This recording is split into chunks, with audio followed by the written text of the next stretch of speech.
Estamos começando mais um Analisando Sinopse de Mangás dos Inscritos, mais conhecido como ASMI. Eu sou Jason Santos, sou ilustrador quadrinista, e nesse quadro aqui, nesse podcast, a gente analisa e troca aquela ideia sobre as ideias de mangás enviadas por vocês para mim. Se você tem vontade de enviar a sua sinopse para ser analisada aqui, assim como as que a gente vai ver daqui a pouco, tem o link, o processo aqui na descrição. Você vai acessar um vídeo lá onde eu vou te ensinar a escrever a sua sinopse e no final do vídeo eu vou te ensinar como você faz para enviar para mim.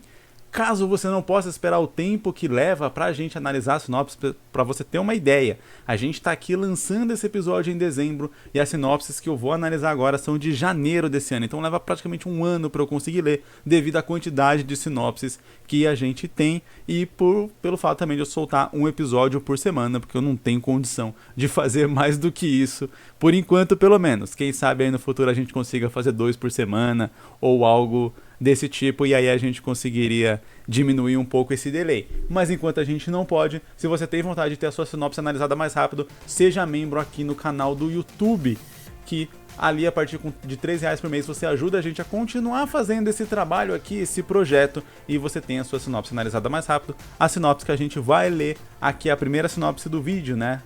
Ela é uma sinopse de membro e as demais são daquela lista padrão, daquela fila que você pode fazer parte aí enviando para mim lá no e-mail.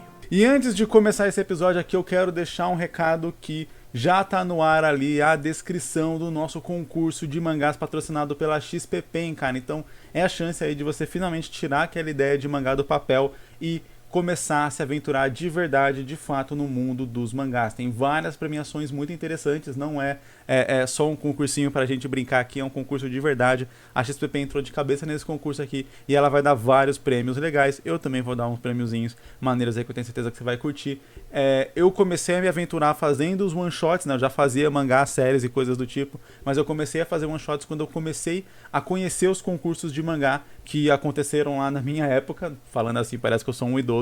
Então eu tô promovendo aqui a chance de você também começar os seus mangás, fazer o seu primeiro one-shot, participar do concurso e ter a chance ainda de ganhar um prêmio muito maneiro. Eu vou deixar o link aqui na descrição para você conferir as regras, mas não se preocupa que logo mais eu solto o vídeo aqui também no canal falando um pouco mais sobre as regras, sobre como funciona o concurso, e ao longo do tempo eu também vou dando algumas dicas para você poder montar e criar o seu one-shot para participar do concurso, beleza? Então bora aqui para nossa primeira sinopse. O nome dela é Cypher, a Lenda do Bardo. O autor já deixa claro que é um one-shot. O reino de Karahoki sofre uma crise após um raio atingir a torre central. O incidente causou a destruição do sino mestre que rege o desempenho agrícola da região. Junte-se ao nosso bardo que foi nomeado herói pelo rei e busca salvar seu povo da miséria que se aproxima. Como a sinopse é curta, eu vou dar uma lida aqui no extra, né, na observação do autor, que pode ajudar a gente aqui a ter uma visão mais ampla. Nesse one shot, o bardo Cypher parte em uma aventura para enfrentar criaturas que absorveram as notas musicais contidas no tal sino e recuperá-las para trazer de volta sua magia, restaurando a prosperidade do reino. Cara, essa nota poderia facilmente fazer parte ali da sinopse, porque ela tá muito interessante. Deixa eu descer um pouco aqui a câmera, porque ela tá pegando muito fundo e não tá pegando eu direito. Aí, acho que assim fica melhor. Ok. Cara, ela descreve muito bem, e eu acho que como a função, né, de qualquer sinopse é chamar a atenção, em primeiro lugar, né, chamar a atenção do possível leitor para que ele decida abrir aquele mangá ali e começar a ler, esse lance das criaturas absorverem as notas musicais do sino, né, terem absorvido as notas musicais do sino, é algo que pra mim chama bastante atenção, que desperta bastante a curiosidade. Então é algo que me faria muito ler esse mangá, essa informação, que ela não tá na sinopse original ali. Eu incluiria isso na sinopse original. O autor deixa claro aqui que a ideia dele é ter mais ou menos 40 páginas e ele já tá finalizando a última página. Então, basicamente, o que eu falar aqui não vai ter lá muita utilidade para esse one shot em específico, já que ele já tá no final. Eu desejo sorte aí pro autor na publicação, fico muito feliz aí que esteja conseguindo terminar o mangá. Eu acho muito legal quando alguém consegue fazer um mangá realmente do começo até o final, porque eu sei o quão difícil e desafiador isso é, principalmente se forem os primeiros mangás. Então, parabéns aí pro autor de Cypher. torço muito pelo sucesso dessa história, que parece ser muito interessante, cara. Eu gostei bastante aqui da premissa. De o protagonista ser um bardo, né? Então, a princípio, eu não imagino ele lutando, ele entrando em muitos combates ali, ou participando de combates, mas onde não necessariamente ele vai vencer porque ele deu um soco mais forte.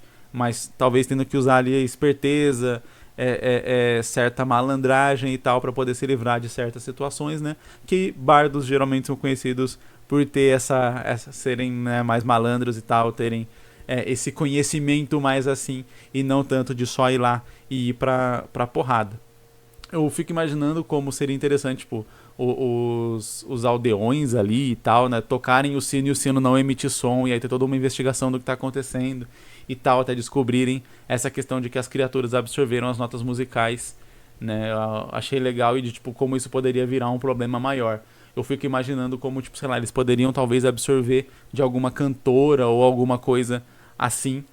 Claro que num one shot de 40 páginas a gente não tem essa abertura para poder explorar muito mais coisas dentro do universo, né? A gente tem que ser muito mais direto ao ponto, né? Principalmente quando a gente tá fazendo one shots e tal, histórias mais curtas, a gente tem que ser muito mais direto ao ponto nas questões, e a gente aprofunda ali nesse meio termo, nesse meio tempo. Conforme a gente vai andando em direção à missão principal, a gente já vai aprofundando ali, dando algumas respostas, algumas coisas assim. Então, aqui no caso, eu acho que, tipo, eu já começaria quase que direto com a busca do Cypher já. E aí, talvez ele conversando com alguém que foi nessa busca com ele, ou sei lá, vamos imaginar assim, se eu começo contando toda essa história de um jeito meio grandioso, né? E aí, de repente, corta pro Cypher, por exemplo, que ele tá falando isso, bebendo num bar, porque ele não tá ainda nessa jornada, porque ele não faz ideia do que fazer com esses monstros. Pra fazer um one shot curto, a gente pode fazer até ele ter conseguido chegar até os monstros, mas ele não sabe o que fazer, não sabe como enfrentar aqueles monstros, e ele decidiu ir pro bar beber, e ele não sabe o que fazer, porque ele não sabe enfrentar os monstros, ao mesmo tempo que ele também não quer voltar pro reino de mãos abanando, e ele não sabe o que fazer, e a gente desenvolveria a história a partir disso. Então talvez no próprio bar ele poderia ter alguma ideia, ou achar alguém ou algo assim que iria ajudar ele a resolver essa situação, e aí a partir disso ele iria fazer isso. Ou talvez alguma coisa iria acontecer que ele seria obrigado a lidar com aquela situação. Então vamos supor que ele tá naquele bar, ele desistiu já da busca dele, ele tá pensando em ficar só ali tocando por dinheiro mesmo, porque ele não pode voltar pra casa, mas também não pode enfrentar os monstros, e aí de repente esses monstros também atacam ali aquele bar e roubam, aí entra aquilo que eu falei que eu achei que poderia ser uma ideia interessante, a voz de uma cantora que estava ali, ou roubam o som, as notas musicais do alaúde do tal do bardo. E aí ele tá naquela situação, aqueles monstros estão ali, estão atacando de repente as pessoas ou algo assim, agora ele tem que lidar com aquilo de verdade. E aí quando ele consegue talvez lidando com aquela situação, pegar de volta o som do alaúde dele, ele descobre que é assim que ele pode talvez voltar o som, e aí, sei lá, ele captura uma das criaturas e leva lá pro reino pra poder voltar o som do sino, né? Então, seria um jeito de fazer essa história rápida, a gente desenvolve um pouco ali essa personalidade do personagem que, tipo, foi dado como herói, mas ele não se sente um herói de verdade, mas no final ele vai acabar sendo o herói, então a gente tem uma jornadinha pra ele, mesmo que seja num espaço mais curto de tempo.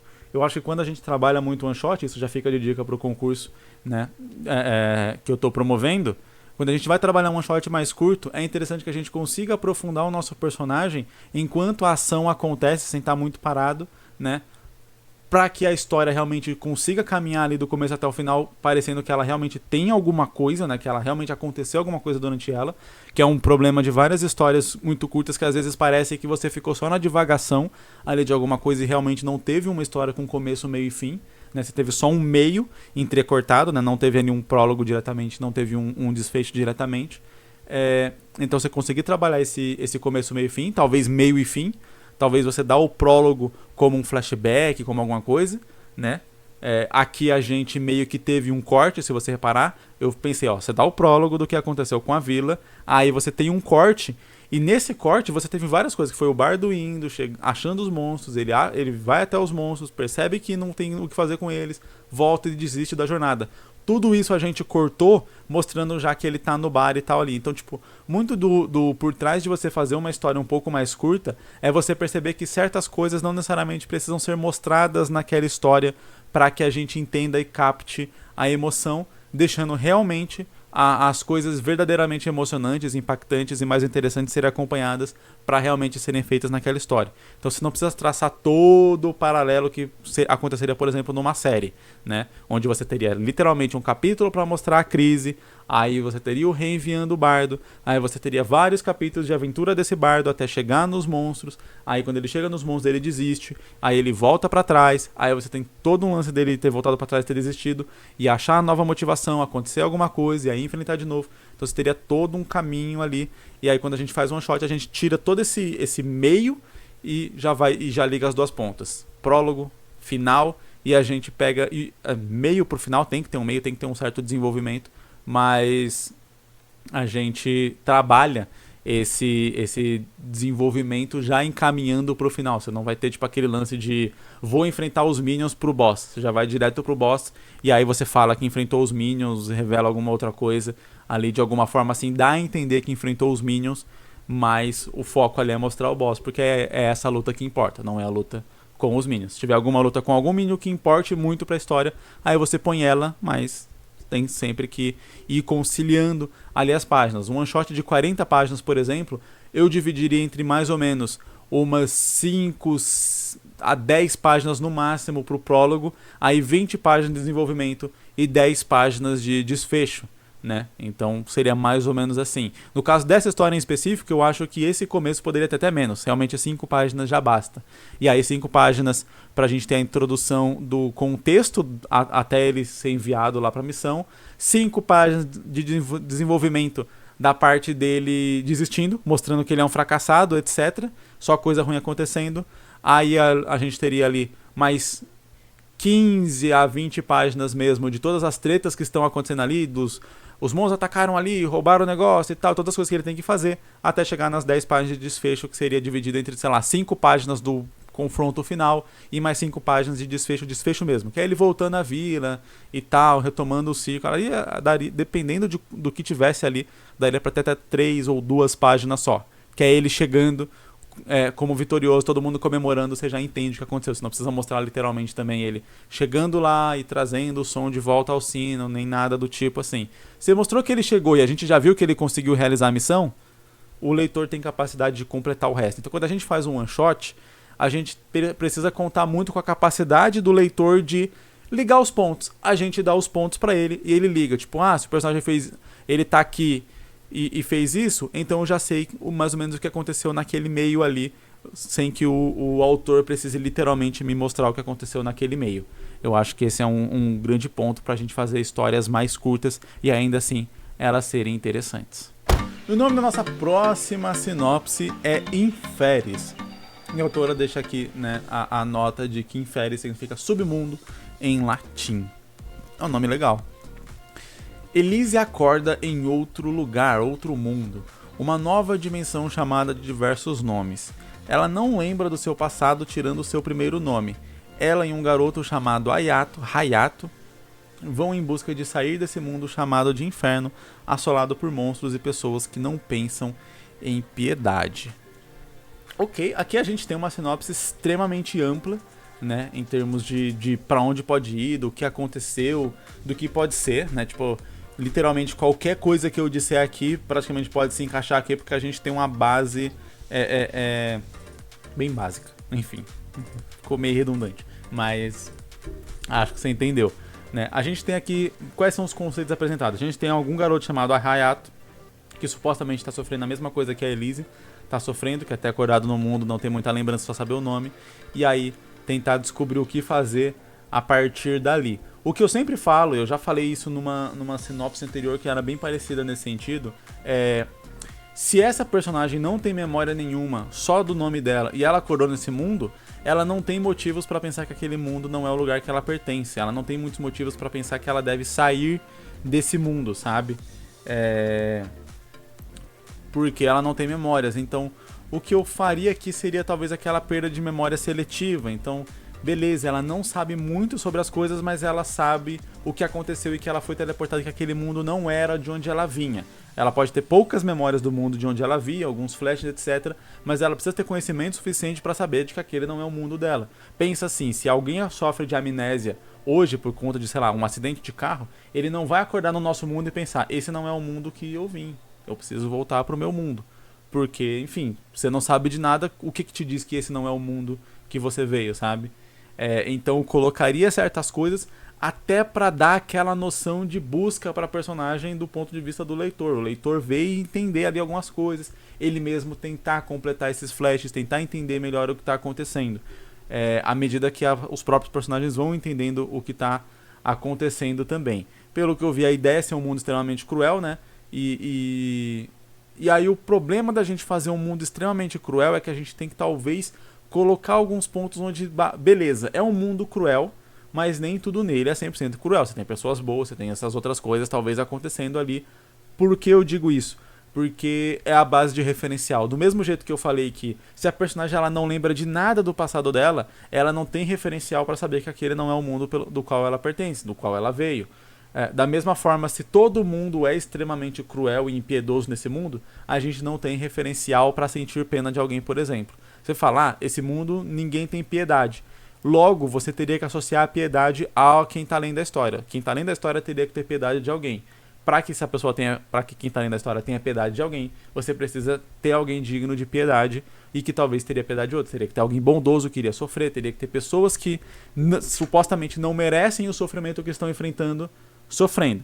A gente pode colocar os próprios protagonistas nessa história, né? Dá para trabalhar isso com os protagonistas. Só que aí você talvez não teria uma certa reflexão deles por parte disso. E se a ideia deles é sentir que esse mundo não tem piedade por ninguém, talvez a gente precisaria colocar eles observando isso a partir de terceiros. E aí é o que eu falei, referencial. Eles precisariam ter o referencial de alguém que eu tenho dó de alguém que não tem piedade. Alguém que é horrível, né? Que é o próprio inferno da outra pessoa. Pelo que eu tô entendendo aqui, o grande plot twist seria de que a Elise morreu, o Hayato talvez também tenha morrido, ou talvez ele seja alguma outra coisa, e eles estão literalmente no inferno, né, pelo nome. Enfim, é chamado de inferno, né? Ele fala que esse mundo é chamado de inferno, apesar de que antes disse que tem diversos nomes. E eles realmente talvez tenham feito alguma coisa ruim em vida, esse vai ser o grande plot twist do final, tenham feito alguma coisa ruim em vida que fez eles serem mandados pra lá. Eu acho interessante isso como um plot twist. Pela sinopse eu já consegui meio que intuir se for essa a ideia, então eu faria uma história mais curta, porque quanto maior a história, mais você dá a chance do leitor adivinhar o seu plot twist. E aí, quanto maior a chance do seu leitor adivinhar o seu plot twist, maior a chance dele se decepcionar com o final, ou algo do tipo. Se o seu plot twist for algo que o leitor imaginou lá no começo, e ele acompanha a história durante muito tempo, sabe? Acontece aquilo que aconteceu com a série de Lost, né? Todo mundo fala sobre isso. Que lá na primeira ou segunda temporada já falaram, tá todo mundo morto e tal. E várias pessoas já acreditavam e imaginavam que estava todo mundo morto, ao ponto de que, depois de muito tempo, depois de várias outras temporadas, elas pensaram, não é possível que tá todo mundo morto, não seria um final tão óbvio assim. E aí quando chega no final e meio que parece que tá todo mundo morto mesmo, fica aquele negócio decepcionante, né? Então eu diminuiria um pouco a história e já deixaria os plot twists para eles acontecerem um pouco mais rápido. Então vamos supor, imaginando aqui, a Elise acorda nesse mundo, ela tem só algumas memórias do seu passado, alguns flashes. Esses flashes vão fazer com que o leitor imagine que talvez ela foi assassinada, que talvez ela sofreu alguma coisa e perdeu a memória. E aí conforme ela vai vivendo nesse lugar que a princípio não pode ser chamado de inferno nem nada do tipo, porque se esse é o objetivo da história como plot twist, revelar, a Elise fez alguma coisa horrível na vida, por isso ela morreu. Não por isso ela morreu, mas ela fez alguma coisa horrível na vida, e aí quando ela morreu, foi por isso que ela foi pro inferno. A gente não pode associar aquele lugar ao inferno imediatamente.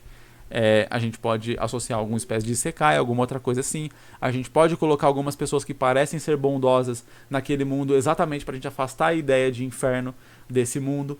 E aí, beleza, ela vai vivendo, vai fazendo certas coisas nesse mundo, cumprindo certas missões ali, que parecem ser meio que vontade dela, ao mesmo tempo meio vontade do Hayato, até de repente revelar ali que o Hayato, por exemplo, é um dos demônios daquele mundo, que mesmo as pessoas boas ali elas são boas, mas não é que elas são boas de verdade, elas também fizeram alguma coisa horrível naquele mundo, elas estão tentando se reconciliar consigo mesmo, se perdoar pelas coisas horríveis que elas fizeram, e aí a própria, como que é o nome? Eu já esqueci, Elise, vai acabar descobrindo o que foi que ela fez em vida conforme ela vai correndo atrás das coisas e de recuperar as memórias dela ali. E aí quando ela descobre, seria o grande plot twist do final, que ela tá no inferno, que o Hayato é um demônio e que ela fez alguma coisa horrível, por isso que ela merece estar ali.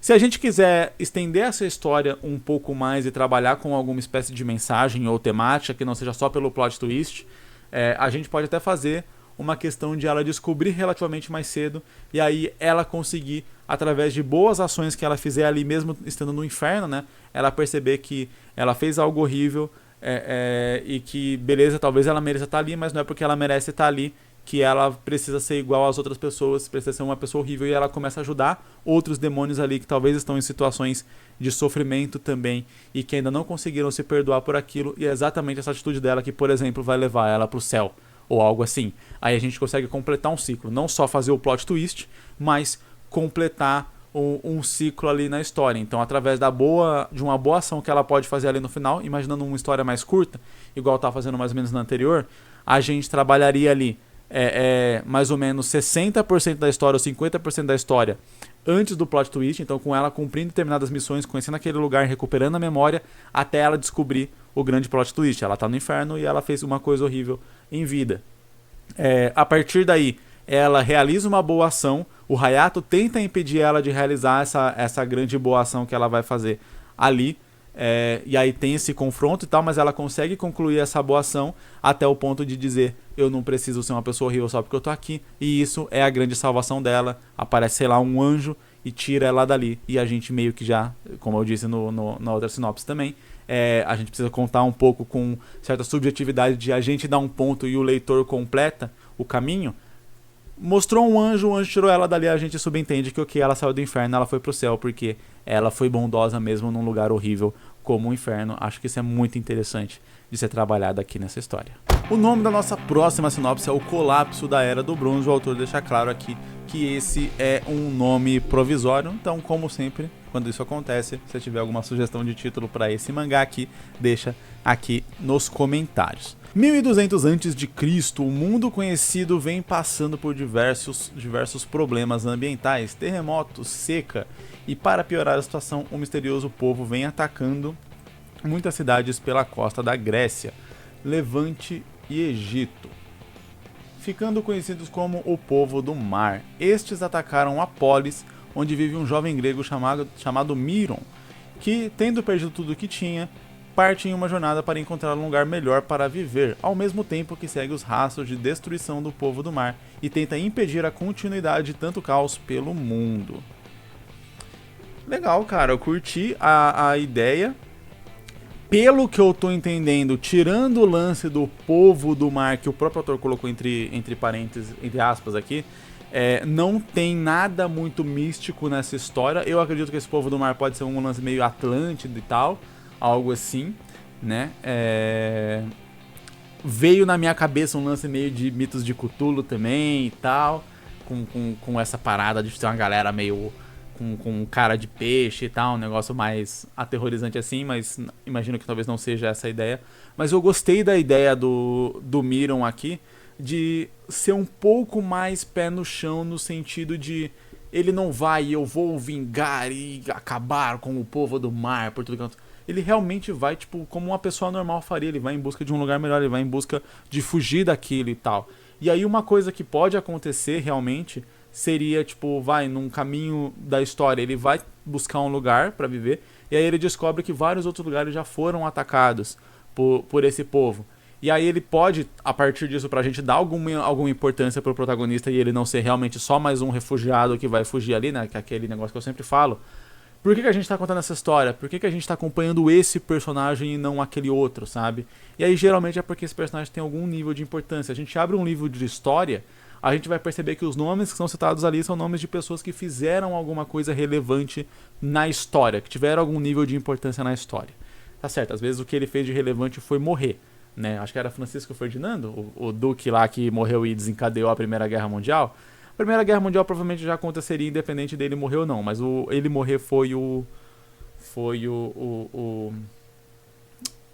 estopim, né, chama, foi o que engatilhou realmente pra acontecer a guerra, mas tipo assim, você não tem mais nada dele que não seja o lance de que, beleza, ele era um cara nobre, ele foi morto, e aí, bum, Primeira Guerra Mundial, primeiro maior conflito aí da história da humanidade. Então, tipo assim, o mesmo princípio se aplica quando a gente tá desenvolvendo a nossa própria história, o nosso próprio mangá. Por que a gente tá acompanhando esse personagem aqui especificamente? Por que o Miron é importante pra gente acompanhar ele?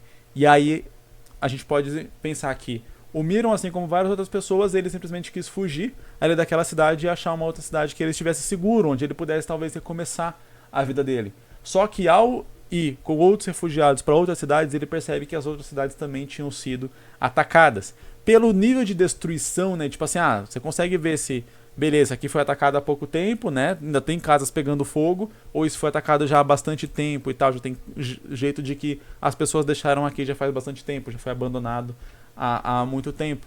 Ele pode traçar meio que um caminho pelo qual esse povo do mar está passando. E com isso ele pode chegar, tipo, bem, por esse caminho aqui, eles estão indo para tal cidade, para tal lugar ali. E aí, já que todas as regiões aqui são regiões reais, dá para pegar uma suposta região real também ali, né? Desse lugar e tal. E fala, esse povo tá caminhando para lá, eu vou ir lá e vou avisar o rei desse lugar que esse povo tá vindo, para eles se prepararem para o que tá acontecendo, e aí poder ajudar. E aí a gente tem uma jornada já mais de herói padrão. Então, enquanto as outras pessoas talvez estavam indo para algum lugar que é a direção oposta à direção que o povo do mar tá atacando, o Miron vai criar coragem e vai ir em direção ao povo do mar.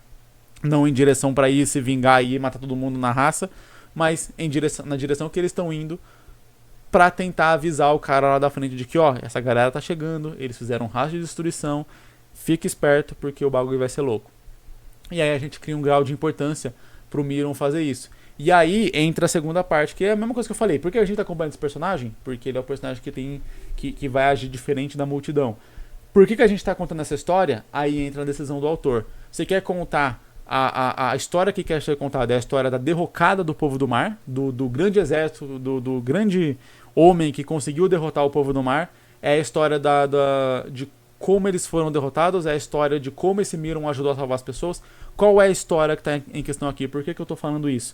Porque, por exemplo, uma vertente dessa história poderia focar na dificuldade que é o Miron fazer essa trajetória que ele está fazendo, desviando do povo do mar, talvez ajudando algumas pessoas no meio do caminho, e o grande final dessa história é ele chegar no reino lá. Porque a dificuldade vai ser ele chegar no reino, a grande dificuldade apresentada vai ser ele chegar no reino, e quando ele chega no reino, a gente termina deixando o final em aberto de tipo, beleza, ele conseguiu avisar o rei e provavelmente o rei conseguiu deter o povo do mar e tal, e a gente completa essa jornada. Então, assim, o foco da história seria a jornada do Miron até chegar nessa capital, nesse grande lugar e tal que ele precisa avisar o rei. Outra vertente da história seria, ele descobre isso e vai lá, por exemplo, já e avisa, e a gente vai focar nas batalhas que vai ter desse reino contra o povo do mar, e aí tem que desenvolver outras estratégias e coisas do tipo para talvez ter ali a derrota do povo do mar. Então, muito do que a gente vai contar no mangá varia de qual é a história, qual que é o foco que a gente está querendo ter ali. E muitas vezes quando a gente tem a ideia de fazer um mangá, de fazer uma história, a gente imagina aquilo como um contínuo. Então assim, eu quero contar tudo. Eu quero contar desde o povo do mar atacando ali o negócio, até o final lá do povo do mar sendo derrotado e não sei o que e tudo mais. E aí você fala, ok, meu mangá vai ter 300 capítulos. Porque para eu contar tudo isso com o nível de detalhes, com o nível de importância que eu quero dar para cada coisa, eu vou ter que fazer uma história gigantesca. E aí entra aquele negócio que eu vivo repetindo aqui sobre histórias gigantescas, sobre a gente, às vezes, muitas vezes, mudar nossa vida, né? As reviravoltas da vida e não conseguir terminar e tal. E aí eu sempre vou tentando encurtar a história para tornar ela mais palpável, mais real, mais possível de ser realizada, sabe? E você falar, tipo, beleza, eu vou conseguir chegar com esse mangá daqui do começo até o final. E aí quando a gente vai fazer isso, a gente precisa de um foco. Então, se o meu foco é mostrar as batalhas e os negócios finais, eu posso começar já com o Miron indo em direção ao negócio, já contar no meio do caminho, tipo, o que aconteceu com ele e tal, da vila dele ter sido atacada, ter sido destruída e tal, da Grécia ter sido destruída, e de ele estar fugindo, e ele quer avisar lá o rei, e beleza, e aí, tipo, já ir direto pro perrengue, já ir direto pra porrada, porque esse é o foco da história. Do outro lado, a gente vai focar no caminho, porque o foco da história é mostrar as dificuldades que esse cara passou para poder conseguir fazer esse grande ato, que qualquer outra pessoa não passaria ou não aguentaria passar pelas mesmas dificuldades, sabendo que ele poderia chegar lá no reino e o rei se recusar a atender ele, ou não ouvir o que ele está dizendo, não levar aquilo a sério, ou mesmo se ele levar tudo a sério, ainda assim ser derrotado pelo povo do mar. Mas essa atitude foi a atitude de um grande homem que ajudou a salvar muitas vidas, ou que pelo menos potencialmente poderia salvar muitas vidas. Então depende muito da história que a gente quer contar, qual que vai ser o foco do que a gente vai colocar nas páginas em si. É isso que eu quero mostrar aqui, é o que fica de dica aí para qualquer pessoa que quer fazer um mangá e que, né, preferencialmente quer conseguir terminar ele. Qual é o foco? O que você quer mostrar? Qual é a história que você está querendo contar ali de verdade? Foca naquela parte, imagina um final para aquela parte, para aquele objetivo específico. Porque você fala, o objetivo do Miron era derrotar o povo do mar? Talvez a longo prazo sim, mas o objetivo palpável dele ali naquele momento era conseguir chegar até aquela cidade antes do povo do mar chegar. E aí a gente pode imaginar quais são as coisas interessantes que aconteceriam nesse trajeto até ele conseguir realizar esse objetivo. E vamos para o nosso último mangá de hoje. Esse aqui não parece ter um título. Vamos lá. Um sicário é contratado pelo rei para matar o rei da nação inimiga e sua esposa. Na calada da noite, ele adentra o quarto e encontra o rei dormindo. Imediatamente tira sua vida afundando o punhal em seu coração. A rainha não está na cama. Ao procurar mais atentamente pelo quarto escuro, a avista sentada numa poltrona num canto escuro. Em seu colo está um bebê enrolado no cobertor. Na mão direita ela segura um cálice e na outra uma carta. Sem dizer nada, ela bebe o líquido e morre serena e lentamente. O assassino se aproxima e na carta encontra um pedido: que ele poupe a vida de seu filho, que o leve consigo, que o ensine a viver por conta própria, longe de tudo aquilo e que jamais lhe conte seu passado. O assassino, apesar de já ter tirado a vida de centenas de homens, nunca feriu uma criança e, atendendo o pedido da falecida rainha, decidiu levar o menino. Naturalmente, isso não fazia parte do plano, ele não fora informado de que já havia um herdeiro recém-nascido, até porque tanto a gestação quanto o nascimento do filho do rei foi mantido em segredo, mas a repentina interrupção das aparições públicas da rainha levantou suspeitas. Com base nisso, o plano de matar o rei, a rainha e o possível herdeiro foi posto em ação, antecedendo o grande ataque ao reino. Mas o que acontecerá quando descobrirem que existe um herdeiro e que ele está vivo por aí sob a proteção do qual fora enviado para pôr fim à sua vida? Ok. Aqui eu acho que nessa história a gente tem a mesma questão que eu abordei no final da análise da última sinopse, que é qual história a gente está querendo contar aqui. Pelo que eu entendi, a história que a gente está querendo contar aqui é o destino da criança. Então o assassino não necessariamente é o protagonista da história, mas talvez sim a criança, ou talvez os acontecimentos de modo geral. A princípio, a minha interpretação foi que o assassino, né, o sicário, ele era o protagonista da história. E a gente iria acompanhar como objetivo central dessa história como que seria esse processo de ele ter que criar uma criança, já que ele vive uma vida onde talvez esse tipo de coisa não é algo que ele sequer pensou e tal. E eu acho que seria muito legal, mas seria uma história mais intimista, talvez menos provida de ação e tal. Daria pra colocar ação na história? Daria pra colocar ação na história, exatamente com base nessa pergunta final. Então, ele vai criando a criança ali, até que chega um determinado momento onde é descoberto o assassinato do rei, é descoberto que havia um herdeiro, né? E aí começa uma busca por esse herdeiro. A partir disso, vão achar lá quem que mandou, etc e tal, vão ir mandar uma galera pra ele, e essa coisa vai gerando uma comoção maior. Então, a gente teria certos eventos ali, onde talvez o assassino teria que lidar com esses problemas sem expor o garoto a isso, onde em partes também ele poderia, às vezes, por nunca ter imaginado ter um filho ou algo assim, se livrar do garoto, deixar ele no orfanato, alguma coisa assim. Em algum determinado evento ele pode literalmente deixar o garoto no orfanato, e aí, ao ver que o garoto corria risco lá, ele vai e pega o garoto e tal. Enfim, o foco da história seja trabalhar essa relação de pai e filho. E isso pode ser potencialmente interessante se a gente conseguir imaginar, talvez, eu estou imaginando isso aqui como uma espécie de minissérie, onde a gente teria certos pulos de tempo, porque eu imaginei um final legal aqui, que tem base aqui com o que eu acho que seja parte do propósito da história, que é você ter o lance ali. Se bem que não. Teria que ser um acontecimento muito rápido. Eu tava imaginando aqui, a gente tem algum determinado momento onde o garoto teria que ir lá assumir o reinado. Mas daí pra isso ele precisaria, sei lá, ter o quê? No mínimo uns 8 anos pra ele ter a atitude de, ok, esse é meu fardo, eu tenho que ir até pra proteger meu pai, né, quem me criou. Só que 8 anos, eu não sei se teria uma busca por um herdeiro durante 8 anos, assim, essa busca ferrenha de mandar assassinos, de mandar tropas e não sei o que e tal. Eu acho que não teria. Então, eu acho que eu trabalharia a partir de outro contexto, pra gente ser um pouco mais direto. A gente não teria ali, o bebê poderia não ser um bebê de colo, talvez, já ser um pouco mais velho, pra gente poder ter uma interação maior, porque um bebê de colo ele é extremamente dependente e ele não faz absolutamente nada praticamente, né? Então ele teria muito pouca participação na história. Se ele for um pouco mais velho, já tiver, por exemplo, 1 ano, e talvez ele estava sendo mantido em segredo durante todo esse tempo, só sendo conhecido pela cúpula mais interna realmente ali do reino, exatamente porque eles queriam que ele crescesse, eles iriam esconder ele até ele ter idade suficiente para absorver tudo aquilo, né? Esse era o plano, até mostra pela carta da rainha que esse era o plano. Talvez a busca inicial seja primeiramente por pessoas que querem ele vivo, são o núcleo mais direto ali, querem aquele herdeiro vivo, né?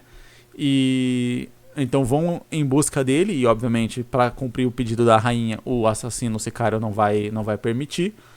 Ao mesmo passo que por outro lado o outro rei, o rei que mandou matar, pode querer matar o moleque para não ter o negócio, porque ele tá querendo colocar um regente naquele reino, e ao colocar aquele regente ele vai conseguir fazer um lance para se apoderar ali do reino e tal, tem suas tramas políticas envolvidas ali. E aí você tem esses dois lados, um lado que quer matar o garoto, um lado que quer proteger o garoto, e o sicário no meio tendo que lidar com esses problemas, ao mesmo tempo que ele também tem que lidar com o filho, e com essa relação de, será que eu devo ser pai desse garoto? Será que eu devo abandonar ele? Enfim, tipo, toda essa relação ao mesmo tempo, pô, fui eu que matei tecnicamente ali os pais dele, então eu tenho um certo nível de cobrança, e a gente trabalhar um pouco a mentalidade desse personagem realmente como protagonista, até determinado momento onde ele pode tomar realmente uma grande decisão, de talvez apresentar o garoto lá e cuidar dele, ou algo assim, pra ele realmente ser o rei, porque vai estar melhor pra nação, ou algo assim, ou não, vai cumprir o desejo dela até o final, ao ponto de realmente conseguir se esquivar de todo mundo que quer ir atrás dele e tal, enfim. Aí varia, eu não sei exatamente como que daria pra gente terminar essa história, mas eu particularmente acho mais interessante focar ali nessa relação pai e filho, nessa relação pô, do sicário pensando, pô, devo ter um filho? Será que eu sou digno de criar essa criança? Será que não seria mais fácil simplesmente me livrar dela? E tal. Enfim, ao mesmo tempo que ele pensa, pô, nunca matei uma criança, faz parte do meu código de conduta, eu fui ensinado assim pelo meu pai, talvez, etc. Pra gente manter essa relação de pai e filho. E aí ele fala, pô, se eu abandonar essa criança é a mesma coisa que tá matando ela, por mais que eu não esteja enfiando a faca nela, mas eu vou estar matando ela porque ela depende de mim e eu abandonei ela. Talvez eu deveria entregar, mas ao mesmo tempo a carta da rainha pediu pra eu fazer isso, e ele pode às vezes falar, foda-se a carta da rainha, eu não vou seguir isso, eu não tenho que seguir isso, mas daí ao mesmo tempo ele se sente culpado. Então trabalhar isso, e beleza, quer atacar a ação na história, a ação vem a partir dessa galera que vai ir atrás do bebê, e ele vai ter que enfrentar, né? E aí a ação fica por conta disso. Mas eu realmente fico na dúvida sobre qual seria o final dessa história, o grande final, assim, pra gente setar assim, tipo, beleza, essa história foi sobre isso. Isso é algo que fica na dúvida. Você tem alguma sugestão sobre isso? Deixa aqui nos comentários, que eu vou achar interessante ver qual que seria um possível final interessante pra essa história aqui. Porque se ele decidir assumir o garoto como rei, ele vai estar indo contra a rainha. Se ele só conseguir fugir, eu não sei se fica meio anticlimático. A não ser que tenha realmente todo um plano ali feito e bolado e colocado em ação, um plano que tem muita chance de dar errado e que às vezes a gente acha que dá errado. Vamos supor que ele faz todo esse plano. Vai, aí acho que eu tô chegando num final legal. Ele faz todo um plano e tal, e aí esse plano parece dar errado pro leitor e aí eles morrem. E aí o leitor pensa, tipo, putz, isso tudo foi em vão, foi um final triste, mas daí depois desse prólogo da morte e tal, de várias coisas que acontecem, mostra aquele cara ali cuidando de uma criança que já é mais velha, já tipo com 10, 11 anos, de repente, sei lá, numa fazenda, ajudando ali a carpir um lote, a plantar alguma coisa, a ordenhar uma vaca, e aí a partir de algum traço ali, algum elemento, a gente reconhece que é o garoto e o sicário que conseguiram, que na verdade o plano deu certo, aquele era o plano real dele, era exatamente achar que, tipo, que eles tinham morrido e tal, pra ele poder viver essa vida, porque do contrário ele nunca conseguiria. Acho que esse seria um final interessante, porque daí ele teria se assumido como pai, de verdade, ele teria assumido criar o garoto teria vivido longe de todas as tretas políticas de ser herdeiro, né, e enfim, todo mundo termina feliz.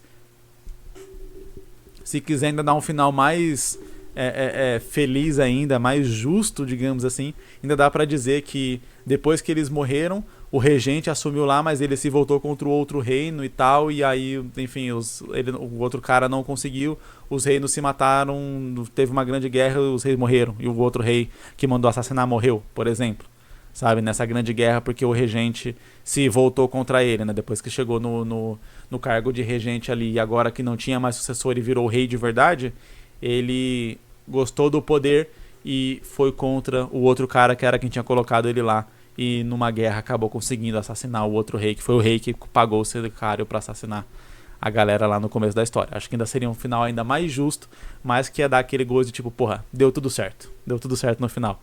Isso seria interessante. Quando a gente faz uma jornada que parece ser muito impossível, e quando a gente faz esse final que finge ser um final triste, um final trágico, a gente reverte ele com um final positivo, dá aquele gostinho de tipo, pô, da hora. É tipo o final do Cavaleiro das Trevas Ressurge, que parece que o Batman morreu, mas daí você vê ele no final ali que ele tá simplesmente, ele se aposentou e tá vivendo a vida que ele merece viver, que é o que o Alfred, né, fala pra ele no começo do filme, fazendo o ciclo ali da história. E essas foram as sinopses de hoje. Muito obrigado pra você que viu esse episódio até aqui, que ouviu esse episódio inteiro. Eu fico muito feliz. Se inscreve no meu canal do YouTube caso você ainda não esteja inscrito. Acho difícil você ter visto esse episódio inteiro ou assistido aqui e não ser inscrito ainda, mas me segue, segue no Instagram. Comenta aqui embaixo o que você achou, deixa seu like, deixa também sua avaliação aí na plataforma que você está escutando aqui como podcast. Muito obrigado novamente, vejo você segunda que vem no nosso próximo episódio. Falou!